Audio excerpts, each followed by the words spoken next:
Eric Sprague and Larry Wilburton. Welcome to the Toolbox for the Trades podcast. Thank you for having us. Hey, We're Jackie, how excited. are you today? I'm doing great. Would you do me a favor and just identify yourselves with your name? Just say, hey, I'm Eric. Hey, I'm Larry. So this way folks know who's chatting. Well, I'm Hey, Eric, I'm and Larry. He's always talking over me. It's just he does this all the time. we're going to apologize in advance for everything that Larry and I do to each other for the rest of this podcast because we've been doing this for 36 years. Yeah, exactly. He's Oh my Eric. goodness. I'm Larry, and we're good to go. Fantastic. You guys are the owners of morningtechmeeting.com and you are also the hosts for the Blue Collar Nation podcast. I'm so excited to talk to you guys today. But before I get into that, I'm going to start this interview the way I do every single one, which is how did you get into the trades? And maybe Eric, you can take the first stab at this question. Sure. Yeah. So it was funny. I had a boss who was like the entrepreneur's entrepreneur. He had so many different businesses and he was my mentor. And one day after a long day, he was getting older and I knew it was going to be time for me to move on soon. And I said, in my next step, if you were me, what would you do? And he'd say, well, look, don't go be like a doctor or a lawyer. It's super competitive, right? Like it's hard to make your name there. He goes, go be the smartest guy in the dumb guy industry. Right. I'm like, well, no. And there's a point to this. You And just look, alienated all the listeners. no. I know. But yeah. So I'm like, I know. okay. It's like, we're going to have to unpack dumb industry. Yeah. Well, no. Well, this is the thing. So I started looking around and we had some carpet cleaners at the house and we'd had a few really poor service experiences. And I was like, that's something I could do well, So we did that. And then little did we know that the trades are full of like really intelligent people with super business savvy. And it's just as competitive, not more than like everything else in life. But that's how we got in. And I just dragged Larry along too. Yeah, I just Oh, happened you to fall in just his dragged place, him yeah. along? I'm pretty good at sales when I want to be. And I sold Larry hard. So I mean, I was in the tech industry or technician as far as computer technician industry. And that wasn't going so well. It was more corporate environment. Yeah, I was dying to get out of it. Yeah, And that's not Eric your called, it was scene. perfect timing. And I get out of the rule game and I started making my own rules and being creative and entrepreneurial. And then this is where we ended up. Got it. And how did you two meet? And Larry, you can take this one. So we were in Keene, New Hampshire, maybe 18 years old. And what's the buzz haircut and the long hair in the back party? Mullet. We both had We mullets. had mullets pretty much. It was the 80s. It was okay. We were a couple of muscle heads and we used to walk to the gym through like feet of snow to get to the gym. And the gym was closed because nobody could get to the gym to open it because there was feet of snow to get to the gym. We were the only guys. So Eric's dad said, if you guys can perform the way you did in New Hampshire, working out and everything and staying consistent with something like that, then you probably would be good at business together. So we've been enjoying the ride. Got it. And can you please tell me what was your first foray into business? Because, mullet, you kind of dated yourself there with the mullet haircut. So I'd love to know your first attempt at business. No, Shamrock was our first attempt at business. Yeah. I went to graduate school. Larry did too. And then we both had kind of corporate-y type jobs for a decade or more. And then when Larry, how old were you when we started? I think I was 40 when we started our first business. I was not young. I was like 29. You're like 11 years older than me. Oh, so- really? Yeah. You were like the super kid who went to college when he was 10. Yeah. Um, No, I was just a couple.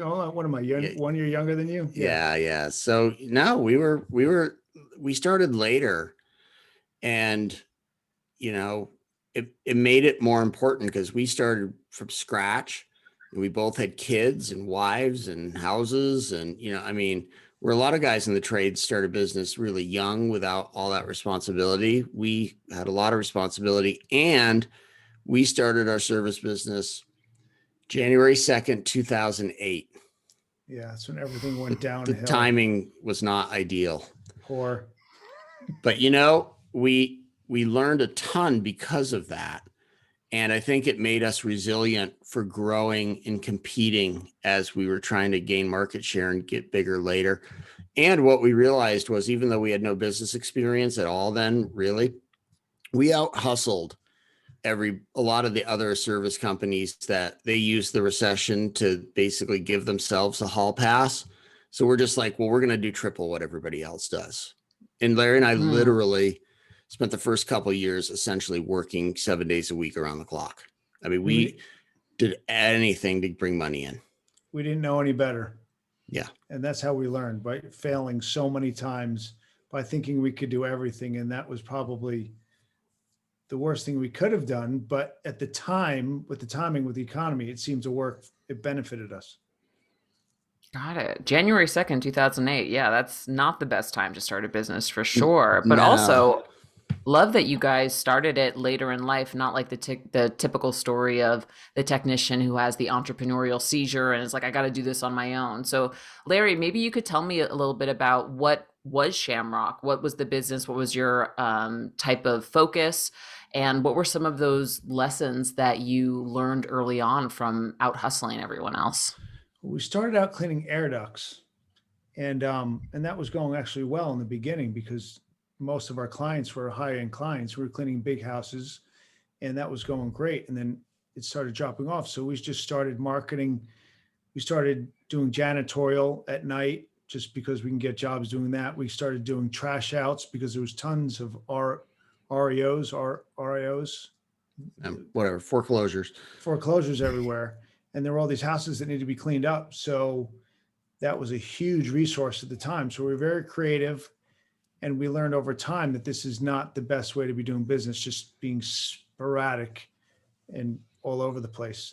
But we learned it in a productive way. And we had a team that was with us for a while.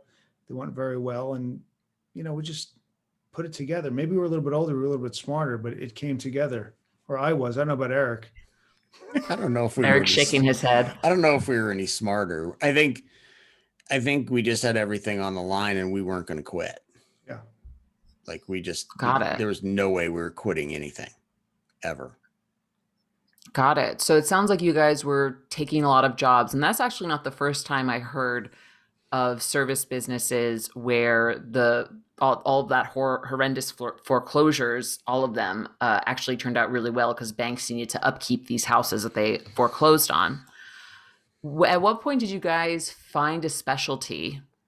And talk to me about how you eventually came to sell the business. And Eric, maybe you can take this one.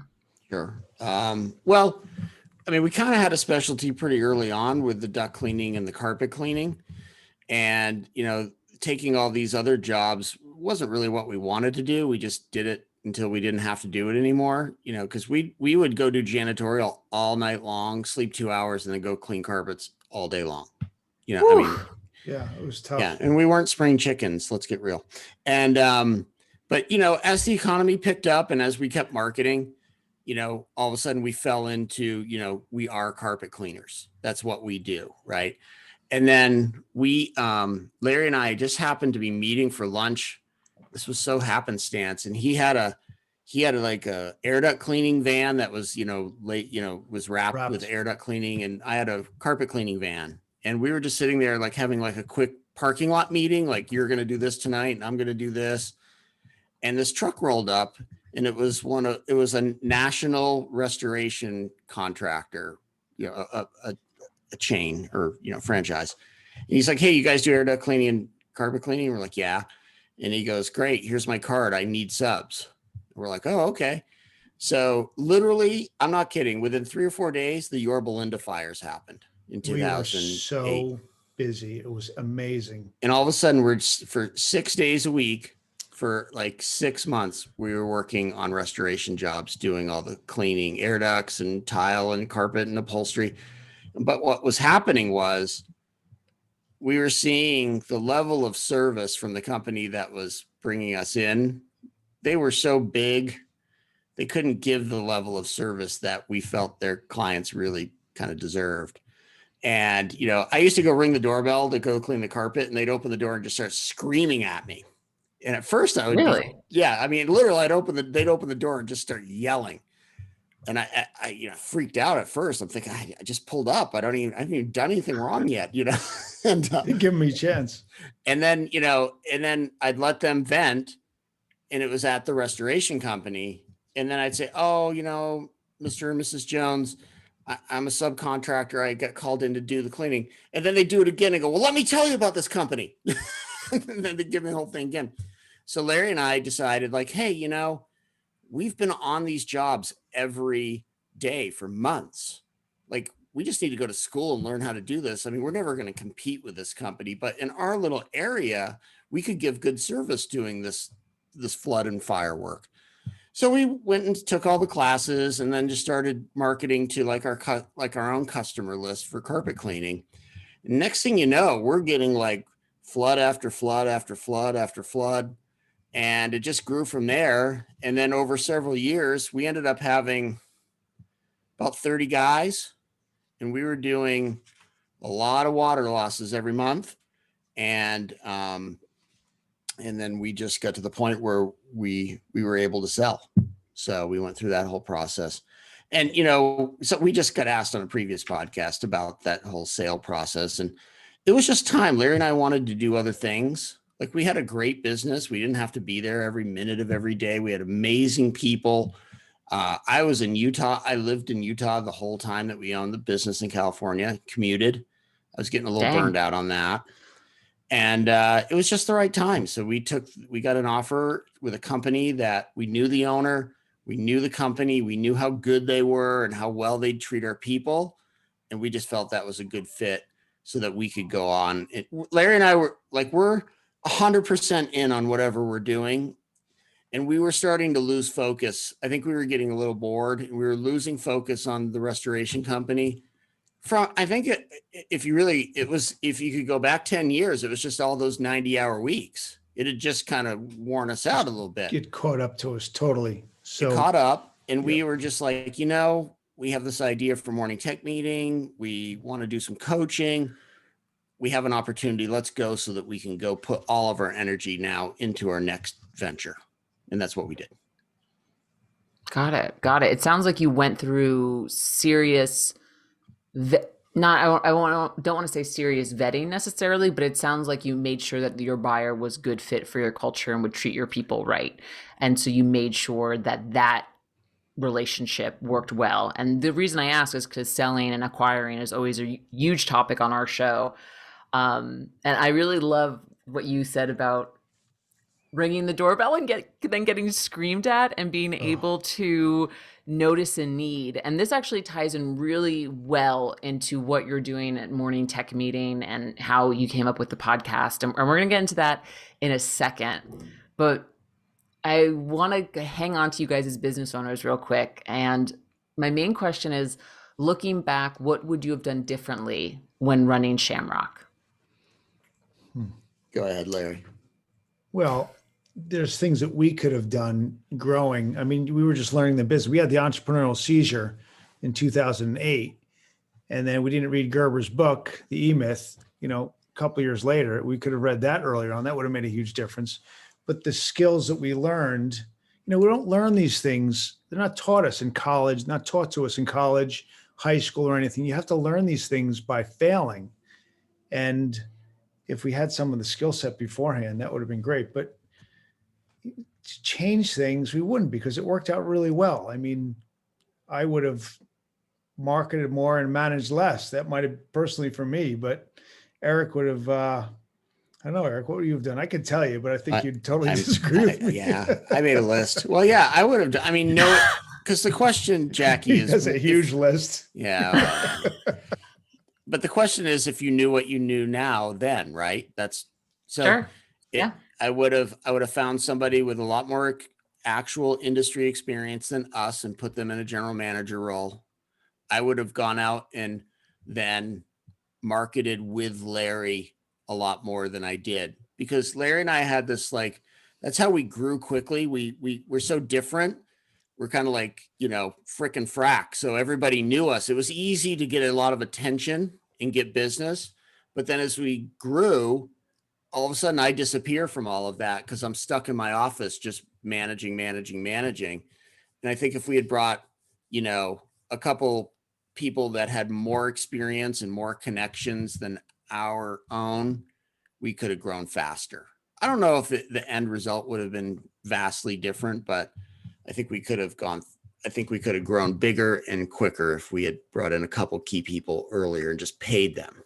We were always kind of trying to do it on our own because we started in the garage and, in retrospect, I don't think we'd do that. So looking back, you would have definitely found some industry experts, put them in high functioning, high visibility roles, and help leverage their expertise to grow faster and smarter. There you go. I think, I agree with that. Yeah, very interesting. All right, so let's get into morning tech meeting. Eric, what was the opportunity that you and Larry saw, and how are you trying to meet it with morning tech meeting? Well, we had all kinds of friends, plumbers, electricians, remodel contractors. We ran in a group where we all were business owners of, blue collar service businesses of some sort or another. And everybody, and including us at certain times, would sit there and just bitch and moan about, oh, my guys have done this and my guys have done that, and they don't know anything, and I don't trust them, and this, and then, we were having the same kind of problems. And, Larry does some videos for our marketing where he has a fireman's outfit on, where he's like the fireman, right? Like the call comes in, there's a problem, and you just go put out a fire and then another fire. We were doing that, and you can't grow when you're doing that. So I got totally sick of it. I'm not a patient person by nature. So I'm just like, I got to find what's wrong. No, he definitely is not. And then fix it. And, I realized is that the girls in the office and I just sat down, and we, like, all the complaint calls, we just logged them and realized that almost none of them had anything to do with lack of technical skills. Our guys could go out and do the work all day long. The complaints were, your guy walked across my lawn 16 times and, beat a hole in my beautiful grass, or, they leaned, they set a drill on my granite countertop. He didn't have good communication skills. Like, it was all this like soft skills stuff. And, we'd always hear guys go, like, oh, their parents didn't train them and the school system didn't train them. And they, and I'm like, yeah, but well, then somebody's got to train them. Right. We had to own it. Might as well be us. Yeah. Right. That's what we did. So that's what we started doing in-house. We started doing it where I would do like a 5 to 7 or 8 minute meeting every morning. We'd bring everybody in. Larry fought me tooth and nail at the beginning because he's just counting heads going $25, $30 an hour. Like, he's just counting up how much this is costing. But what we saw was, and I had to prove it to Larry, so like I needed results, add-on sales went up, breakages went down, team engagement went up, like all the metrics that we cared about were getting better by doing these little morning meetings. And all of a sudden, he and I weren't playing firemen anymore. The managers weren't playing firemen where they had to just run around and fix problems all day, because that's a business killer. You can't grow and make profit when you spend all day fixing, those little brush fires. The culture improved dramatically. I mean, the guys look forward to the meeting. They look forward to coming to work. They didn't dislike us as much. They didn't dislike, their boss. Oh, my boss. No, we actually talked to them. We related to them. We hung out with them, and it just changed things, and they cared more and they were engaged.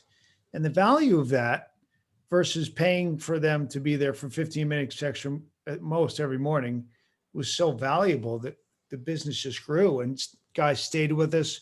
We didn't have the turnover all the time, and guys got into the job, and they had these lessons that they talked about every day, and they understood where we were coming from, because explaining the why, which Eric was really good at, the tech whisperer is what we nicknamed him as, communicated so well with these guys that they made a big difference in their job, and they enjoyed it more, and it made just a huge difference in the culture.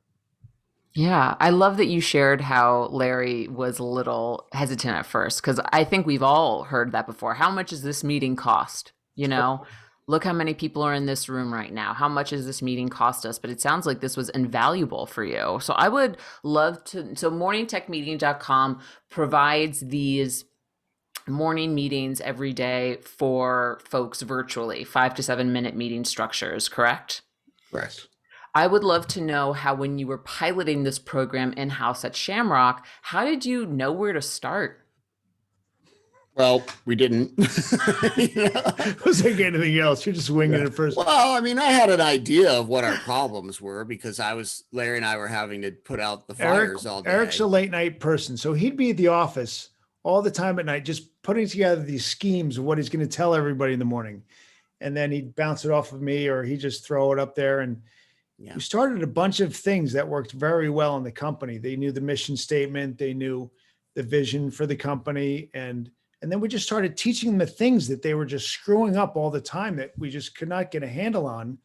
And Eric would explain why these things that we're telling them are really important. And once you told them why in a productive fashion that wasn't demeaning to them so that they can relate, it just made a huge difference in their perception of us as owners and the business and their job. And it was a game changer. So, Jackie, what I did was I broke every day into a different topic. So when we did it in-house at the beginning, it's slightly different than Morning Tech Meeting is now. So we used to do mission statement Monday, and our mission statement was an acronym. So it was Shamrock. So it was service, honesty, accuracy, management, revenue, Wow, you still opportunity, remember that, huh? cleaning, and knowledge, right? So, but the reason it was an acronym, it was that way that it's easy for them to remember. So we used to go around the room and be like, today we're going to go on service. Timmy, what does service mean to you? You know, Susie, how does Shamrock give good service? Like, they would have to know. And the rule was they'd had 3 weeks from the time they got hired that I could go on site or Larry could go on site, and we'd just pull them aside and go, tell me what the mission statement is and tell me what it means. So we did mission statement Monday. Then on Tuesday, we did in-home behavior, property protection, look a customer in the eye, where to park the van, what time to show up, all those Not things walk that close behind the stairs, up behind the woman, just stuff and then like that. Wednesdays we did DISC training. So DISC personality training. And that was the biggest game changer in our company because they can use it at home with their family, with their kids, with the clients, in-house. I mean, I have a story where 2 guys, I had them on a van, and I mean, my manager came in and said, hey, this guy and this guy, they're in the back parking lot. They're about to start throwing punches at each other, and I was like, well, I'll bring them in, and I'm thinking I'm going to have this big blowout. And they came in and sat down, and I was like, all right, guys, what's up? And I'm waiting for, this guy's a jerk. I hate this guy, the normal stuff, right? And then the one guy goes, well, all right, Eric, here's the deal. I'm a D, and I think this way. And, when I do this, it rubs him the wrong way. And he's an I, and he's unorganized. And then the I's like, yeah, look, I get it. He's kind of pushy. I should just let it go. I already know he's that way. So they like did this for like 5 or 10 minutes. And then at the end, I just looked at them. I'm like, you guys good now? They're like, yeah, we're good. And they were on the van for like 2 more years together. And That was for like that was like singularly the greatest day of my life. Like, I'm like, wow, well, other than my wedding day and both kids being slow born. down there. So the people that don't know what Eric's talking about, the DISC is like a Myers-Briggs personality assessment tool that's very simple. You only have 4 areas to look at. And we taught our guys this. It's so simple, and we teach our clients right now, and it's making a huge difference in our clients' business, just like Eric's saying, like it did with Shamrock with us. And it's very, very powerful. And then what did you do you taught something else after? Well, then Thursday we would do sales training, add-on sales. And then on Friday, we did a recap of the weekend quiz. So the only difference I do for the meetings online is that I don't do mission statement Monday because every company has a different mission statement. So we do personal development, because if they're not good at home, they're not going to be good at work. So we talk about things like what time to go to bed the night before, and don't stay up till 3 a.m. playing World of Warcraft, and don't drink 12 beers on a Tuesday night. And I mean, I know that stuff sounds so basic, but those are the things that guys like us are dealing with, and it's like, eat breakfast, pack a lunch, bring water, like all, show up on time. I even have a lesson on how to quit. Oh, because we were wow. seeing younger guys, Oh my gosh. they just like throw you a text at 5 a.m. and hey, I'm never coming in again. We So, got one guy said, I quit. And that was it. or they just don't, I hate to say it, I'm not trying to pinpoint it on, certain generations, but the younger guys would feel that it was okay just to literally ghost you, just not show up anymore. So, I even do a lesson on, because look, if they're going to quit, they're going to quit, right? There's nobody stopping them. So, we would even teach the guys like, look, if you're not happy here, it's okay to quit. Here's how you do it the right way so that you can have a reference. You're not screwing over all of the rest of us, like your buds in the field. Because if you just quit and don't show up, it's actually hurting your buddies probably more than it's hurting Larry and I. Like we do all kinds of lessons like that on personal development. So that's Mondays. That's what we do. That's awesome. And actually, Chris Hunter, Director of Customer Relations at Service Titan, who will be chatting with the four of us one of these days soon, he taught social skills training at his company, Hunter Supertex. And his thought process was exactly the same, which is if they, like, you also need to take care of what's going on out of work, because if they're not happy out of work, they're not going to be happy in work. So I think that's fantastic. And I mean, everything you said, I highly agree with. And may I quickly ask, what are your two respective DISC profiles? And do you, as business partners, argue the way that you just mentioned, Eric? Oh, Larry, I'll leave this to you. Totally. We would go back and forth for the first couple of years. And then we went to, maybe it was like 4 years into it. And then we were just disagreeing because I'm an I, social, Eric's a D, he wants to take control.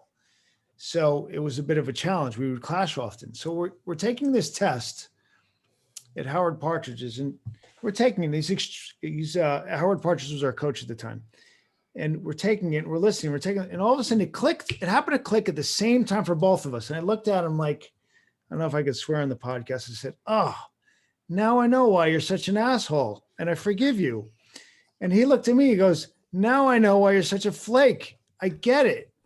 And all of a sudden we saw it as it wasn't personally coming at each other.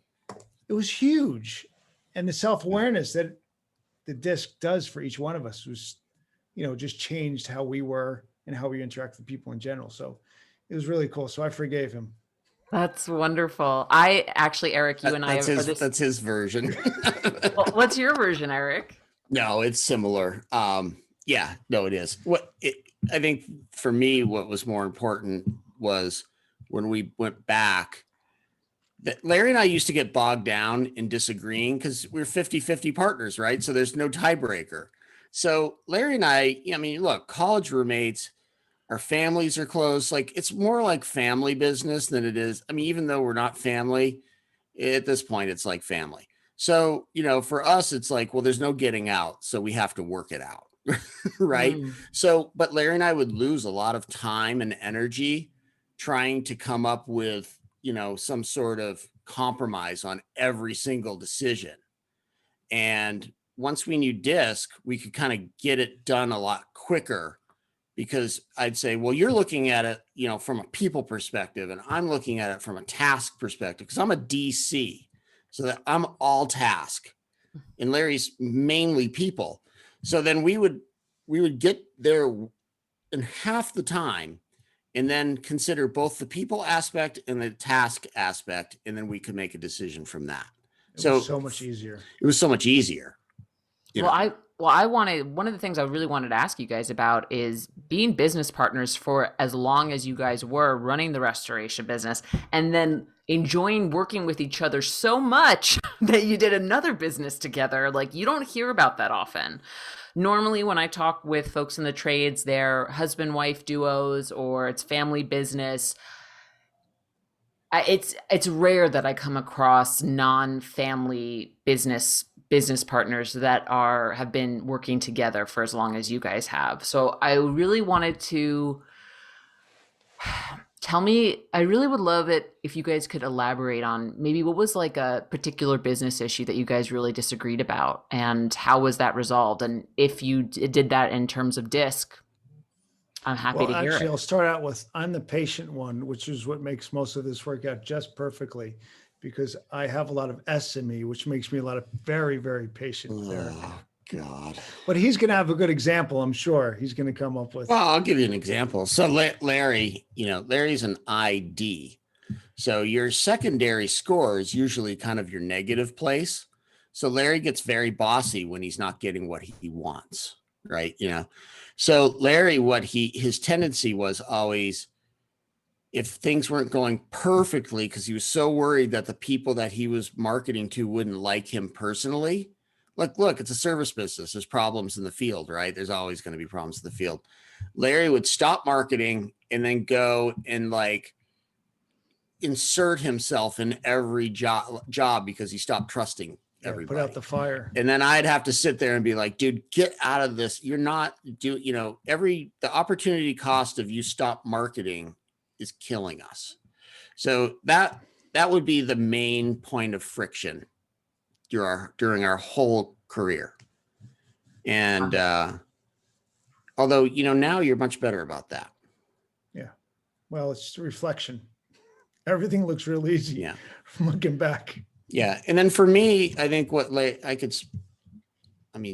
well, everything about me, Larry is irritated by, but I'm so big picture that sometimes I miss, and I'm a good leader, but not a good manager.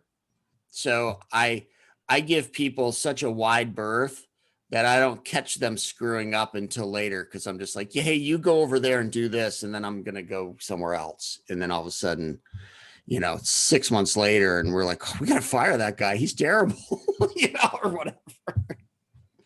Is that right, Larry? Is that basically? Yeah. Cause it was like the technical training that we probably could have done more of, and just letting somebody else manage, which is one of the things that we could have done. But so that's how we would resolve things, just figuring it out. Interesting.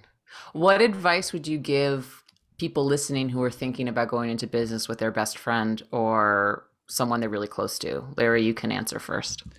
Well, the DISC is all self-aware. That's where it starts with. You have to understand yourself and your own profile before you can start understanding other people and trying to use it to your benefit or everybody's benefit. So the more self-aware you are, the easier it is to communicate and deal with people. I mean, that's all aspects of your life. And the other part of the question, coaching helped us dramatically, because the society isn't, you're not taught the skills early on in any schools to run a business. I mean, you can read a million books, but you have to be out there with your hands on to see what's working, what's not working, because you're not sure of the expectations, or that was at least with us. Got it. So, yeah. What advice would you give folks, Eric, if they're going into business with their best friend? Don't. No, I danced around that. I don't think that most people do that well.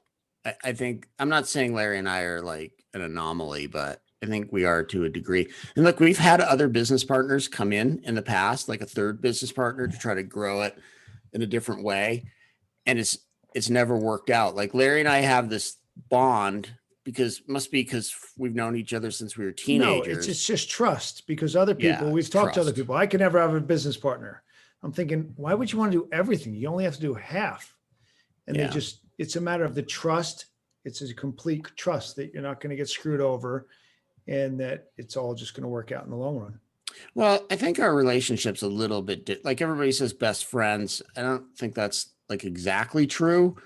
Larry and I we were roommates, but we were also lifting partners. That was our thing. Like we were in the gym, and a lifting partnership when you're a kid is no different than a business partnership when you're an adult. You have to make decisions. You have to both have the same work ethic. You have to have the same level of commitment. Larry would go off and he had in college, a whole different set of friends than I did. So we've always had, even though we're friends, but it's always been a working relationship of some sort, even if it was unpaid. So, I think that's the other thing. We give each other space. Like we're not joined at the hip. I'm glad you made that distinction. So instead of a broken heart necklace that says best friends forever. It's lifting partners forever. Fantastic. Yeah, yeah. But no, the lifting partners, the No, that's lifting embroidered on a fanny pack. no, the lifting partners, that's a wonderful thing that you said, because I did a rock climbing gym for a bit, and there was a chick that, we would meet every Tuesday or Thursday, same time, and we would do dual rock climbing. And it's, you need that person, you need them to be reliable, you need to be able to know they're going to show up. They got your safety in mind, especially with lifting. Like, holy cow, you could get really hurt if you don't trust that person. So interesting. Maybe the little nugget here is, don't go into business with your best friend, but go into business with someone who you really trust and you can count on. Well, when we were about to start, I talked to my dad. My dad's just kind of this, like very pragmatic New Englander, older. My parents were quite a bit older than me. So he was old, he was well in his 70s by the time we even started. And I said, well, I'm thinking of going into business with Larry. And, my dad's like, is that the guy that you used to walk to the gym in like waist deep snow and you guys never missed? And all that? I'm like, yeah, that's the guy. He goes, yeah, that'll work out fine. Yeah. His thing was like, you have to have somebody who's got your back, that has the same values and the same work ethic that you do. And, Larry and I think, have that for each other. That's awesome. All right, I want to go back to the tech whisper stuff, because I think if there are a lot of owners out there that wish they were bestowed with that innate talent, Eric. So given the work that you guys do now with Morning Tech Meeting, the people you're meeting through Blue Collar Nation, the coaching that you do, where do you think are some of the biggest missteps in communication that happen between owners and technicians? I think the owners have a very hard time separating their emotions from their business. They take their business so personally that they get very emotionally invested in it, and that any mistake that a technician makes, they almost take it personally. Where I always view the business as just like almost more of a chessboard, and I'm trying to figure out where each piece goes. So I didn't take it like when somebody screwed up, I didn't take it personally. I was like, okay, there's work to be done with this guy or gal, and I just see a lot of guys that, I don't know, they've been burned a lot, so they don't trust their technicians. They're like, oh, they're all leaving anyway. It's like, no, they're not. They're leaving you. They're not leaving. And, you see the companies that have thrived, and they usually have the least jaded leaders. Like, I call them the old crusty dogs. There's these guys that they think they have it all figured out. There's a lot of ego involved, and they don't want to learn anything new. And they think everybody is a wuss, and they just need to man up or whatever. Right. And they have this like kind of hardcore mentality that this is how you do business. You just do everything hard and tough, and, don't give people breaks. And they're always the companies that are just stuck, seems like to me. Look, I do one-on-one coaching.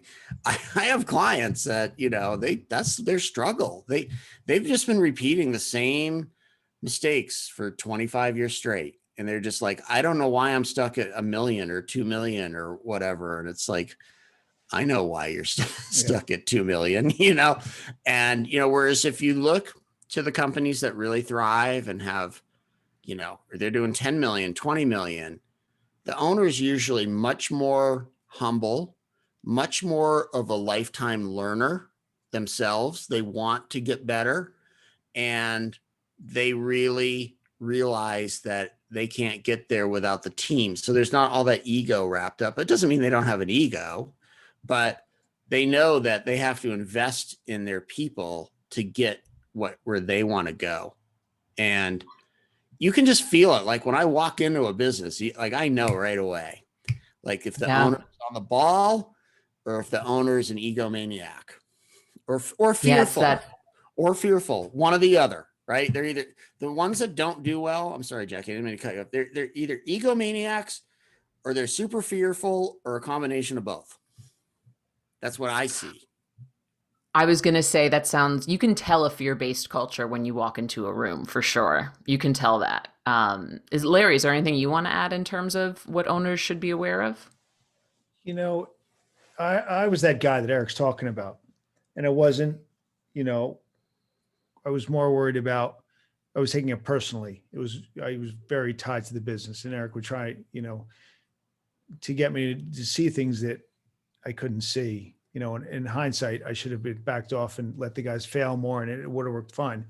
But I was going to tie something into Service Titan because that's the type of thing the owners of Service Titan, because it's a high-end software and it takes work to get it working, to get the value out of it, and you have to invest into it, and you're investing into the software. So the people that own the companies that use your software are forward thinking. I'm going to invest time and energy into this. I'm going to change all my systems, all my processes, retrain all my guys, get all different, if you have iPads or whatever they're using, they're thinking forward. So those are the owners that we work with and we like working with. And we like to get to the owners that are not thinking that way to help them along to see the value of investing in yourself and your team and your software and everything like that. And then all of a sudden, it's like the world opens up, the blinders come off. And to get to guys like that is very valuable. Jackie, that's why we have the Blue Collar Nation podcast. It's kind of like dripping on the owner who isn't there yet by having exposing them to enough guests that keep saying the same thing. I mean, most of our successful guests kind of say the same thing in a different way over and over and over. And we're hoping that that amount of social proof will get guys to go, you know what, maybe I should think about changing how I'm operating, I love that. And that's part of the reason why I do Toolbox, because I want to celebrate some of our customers that have done tremendous work, but also, hey, learn from these people, because this industry, man, I'm constantly blown away by how folks in the industry want to help one another. And it's like, here's some help, here's some free help, listen to it. And they're all kind of, for the most part, you start seeing some commonalities. People that have had really successful businesses, really fruitful transactions, they brought on that learning mindset for themselves, right? They invested in their people, they invested in those soft skills like you were talking about, Eric, and they got really smart about reporting, about KPIs, about setting goals, and that's kind of the formula, and about marketing too. Can't neglect marketing and sales. But tell me now a little bit more about Blue Collar Nation, and if you will, Eric, would you mind describing the Leslie episode, which I absolutely loved, because one of the themes of the Toolbox of the Trades is always be recruiting. And people love to give the example of, you get good service at Chili's, you get good service at Applebee's, like ask that waiter or waitress if they want a job. And this is more or less what happened to Leslie and you. So can you please tell the story? Sure. Yeah. Leslie is, we have a couple like super success stories, but Leslie's probably my favorite because I worked with Leslie very closely. Leslie came to us. She was 18 years old. The only job, she had 2 jobs. She stood on the corner with the sign for like Sprint Mobile and like danced up and down, which is totally against her personality. I don't know how in the world she did. She probably lasted 2 weeks. I don't know. I'll have to ask her.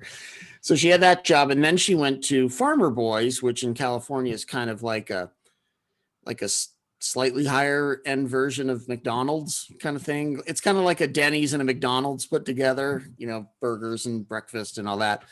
And she had kind of worked into a shift leader. I mean, she comes from very young parents. She talks about it in the podcast. I think her parents were like 15, 16 when they had her. I mean, she says it was like kids raising kids. So she had to learn to be self-sufficient very early on. And so we got her and brought her in. We didn't even know what to do with her. We just knew she was good. Like we could just see the sparkle, like this kid's sharp, and we had her come in, and the only task I gave her at the beginning was like, we had GPSs in all the vans, and I'm like, just track all the guys. And I want to report once a week. I didn't tell her how to do it. I'm just like, just go sit at that desk and let's see what you can do. Like literally at the end of the week, she came in with like this 30-page document where not only had she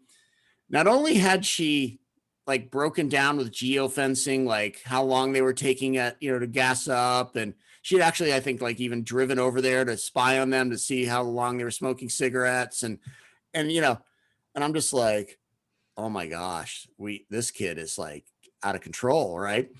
So, fast forward, we just saw the writing on the wall, like she's really sharp and we need to do something with this. So, I'm John Maxwell leadership certified. So I just started we did like in-house mastermind groups with his books. And then Leslie, just kept moving up in the office. Like, we gave her more stuff. Next thing you know, she's like running everybody and everything, which including Larry and I. Oh my gosh. Yeah, she was in control. But Leslie, the one thing she really lacked, and I think she talked about this, was she did lack self-awareness, not only because of her age, but just she's very strong personality and didn't want to own any of her own weaknesses. Like she felt that was really showing weakness opposed to strength by saying, I can't do this, or I don't know how to do this. So what I did is try to constantly, tell her, look, I like everybody in this company does basically every job better than I do, but I'm good at my one job of being like the ringleader and making sure everybody's doing what they need to do. And then once she saw me owning and Larry owning our crap or what we're not good at, then she started like softening up and letting people see her weak side. And that's when she really started to take off because people started to trust her more. At the end, she talks about it. Like Larry and we'd disappear for like weeks and, call in and she'd be like, yeah, you're not needed. You're good. Like, if you show back up, you're only going to cause chaos. Everything's running smoothly. Just stay away. Please go ride your bikes or go to the beach or whatever you two do. And when we sold, Leslie decided that that was her opportunity to go out on her own because she never had thought she wanted to be entrepreneurial. And, she was going to school the whole time that she was working for us, like at night. Oh. And she wanted to be so many hours. She wanted to be a physician's assistant. And I just know Leslie, and I just sit there and I'd say to Larry, I'm like, that kid's so good at business, but she has no idea how good at business she is. This is not a good fit, but I'm not going to tell her not to go to school for whatever she wants to go to. And then when push came to shove and we sold, she went into the financial services business and has just killed it. Runs her own company, awesome. Has a bunch of employees. Yeah. We have a few stories like Leslie's just one.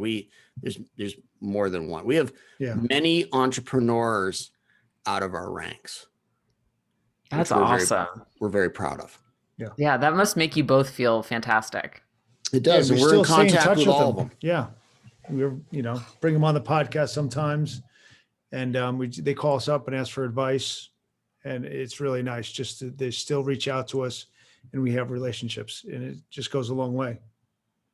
That really is a testament to what you can get out when you build your people and you let them fly and you recognize talent and you nurture it. And also being owners, knowing what I'm not good at and finding people that can fill that for me. That's fantastic. I love that story. Thank you for resharing. I also recommend. I'm sorry. Please. Can I make one point about that? We're talking about owner mistakes, which I've made plenty, but with Leslie, you see the end result, but what people don't see is all the times that I was spending an extra 2 hours after work with her sitting in front of my desk. And we're talking about what it means to be a leader or what we can do to make our business better. Like there's a time element up front. There's an upfront cost to building these people. And so many owners, I believe, just are like, I'm too busy for that.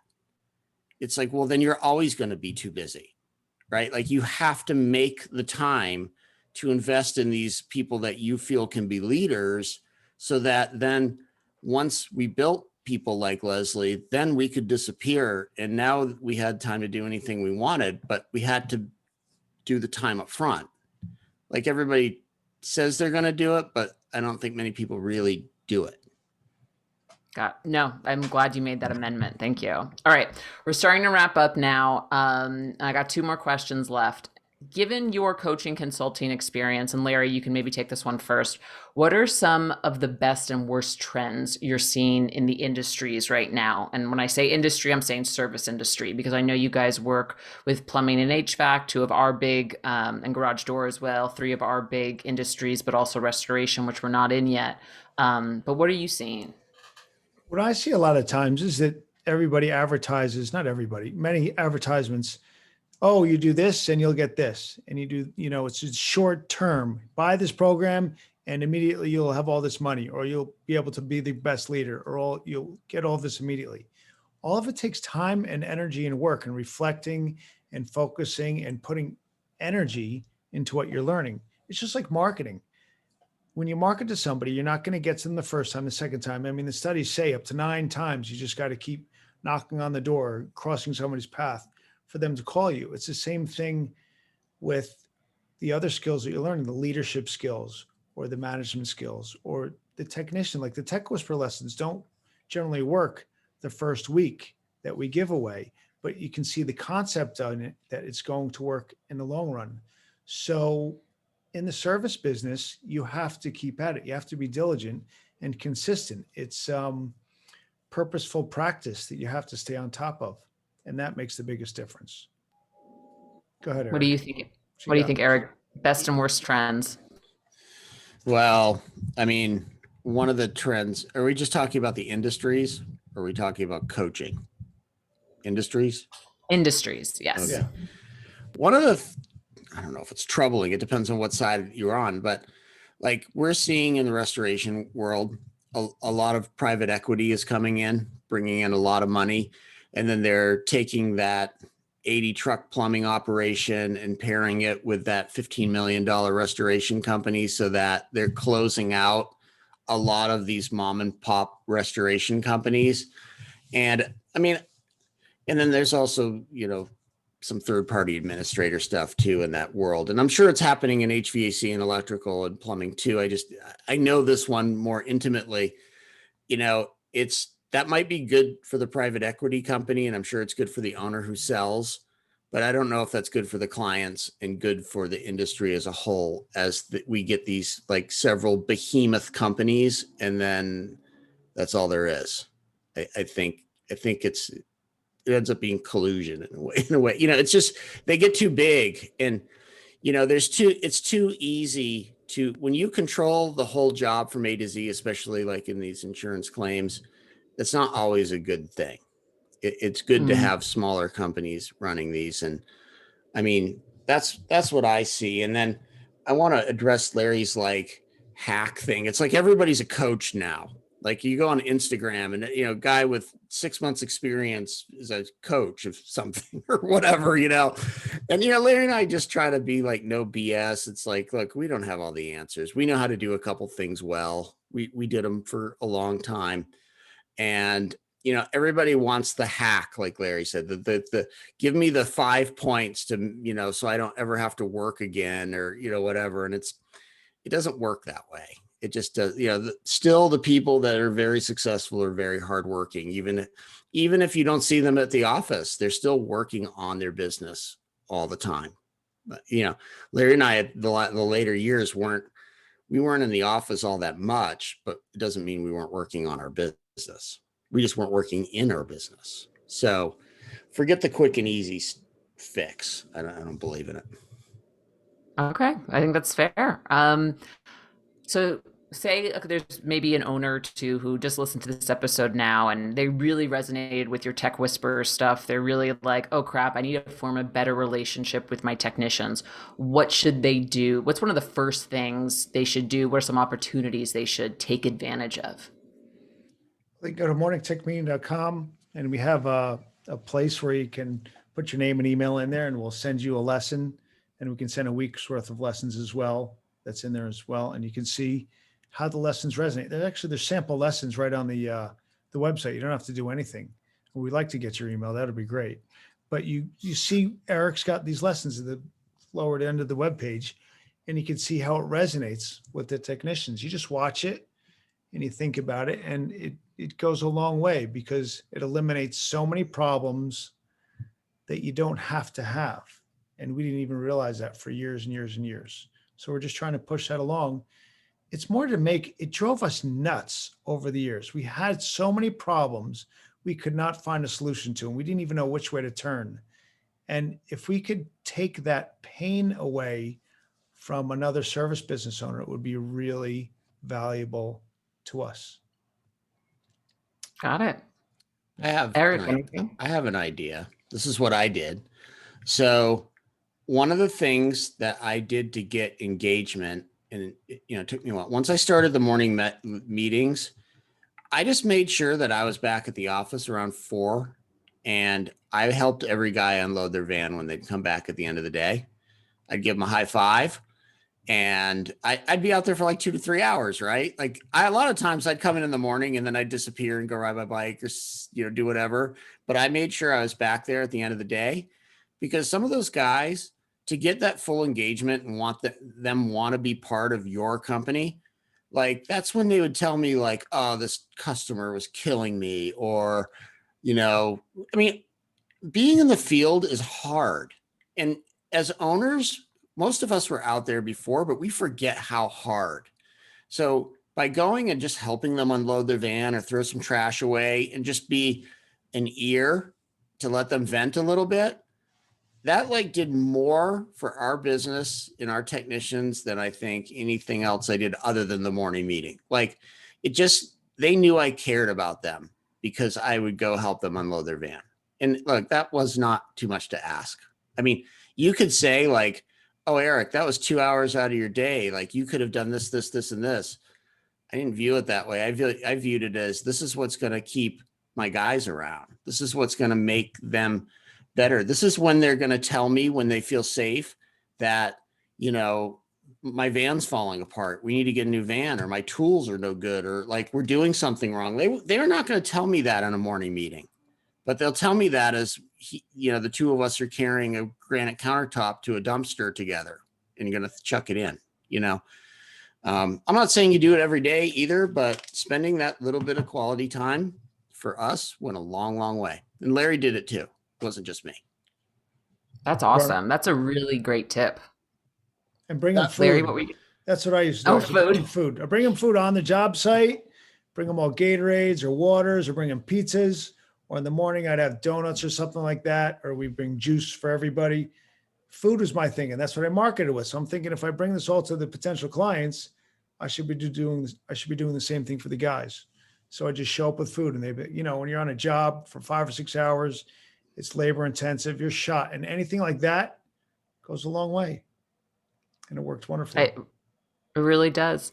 I've got some rapid fire questions I did not give you guys beforehand, but before we go to those, is there any other thing that we should have talked about, but we didn't? No, I think so. No, you're doing great, Jackie. You're getting us really well thanks. here. Wonderful. I only asked that question so people can validate me as a podcast host. But first question. You're the best interviewer we've ever had. Oh, thank you. All right. Eric, you take this one first. How do you take your coffee? I don't drink coffee. Larry, how do you take your coffee? Black. Larry, if you could have dinner with one person, dead or alive, who would it be? Oh yeah, I used to definitely my daughter. My daughter lives far away, and I miss her terribly. And we did this one time at an event, and everybody was choosing all these movie stars and historical people, and I was like, no, I miss my daughter a lot. When I see her, it means the world to me. So definitely my daughter, Sydney. Aw. Eric, same question. Steve Jobs. Eric, what's the number one thing you're trying to learn more about right now?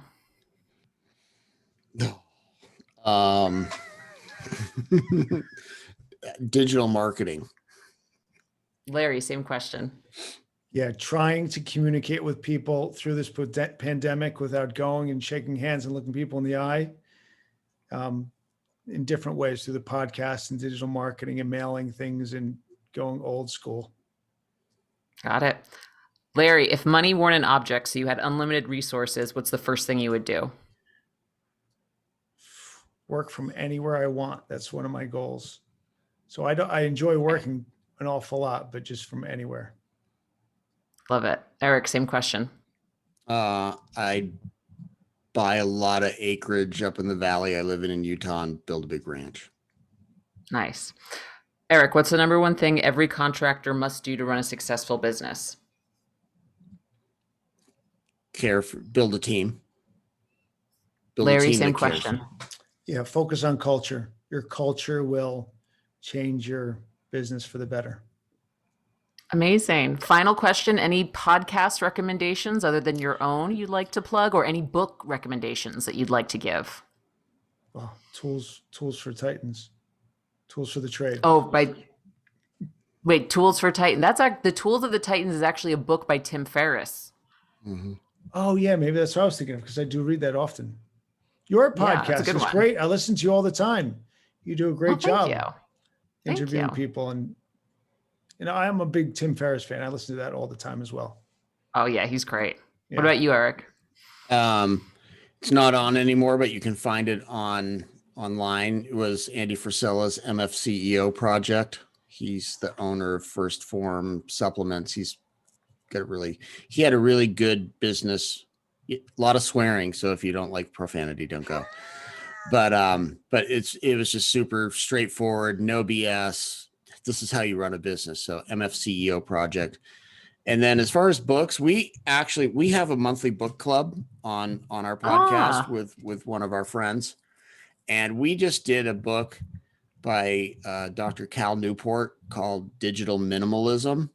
And I highly recommend that because I think all of us waste way too much time and energy on YouTube and Facebook and Instagram and whatever. It could even just be television in general. Whereas if we just took even a fraction of that time, we'd get so much more accomplished. Agreed. Larry and Eric, thank you so much for being guests on Toolbox for the Trades. I really enjoyed this conversation. Thanks for having us. Thank you.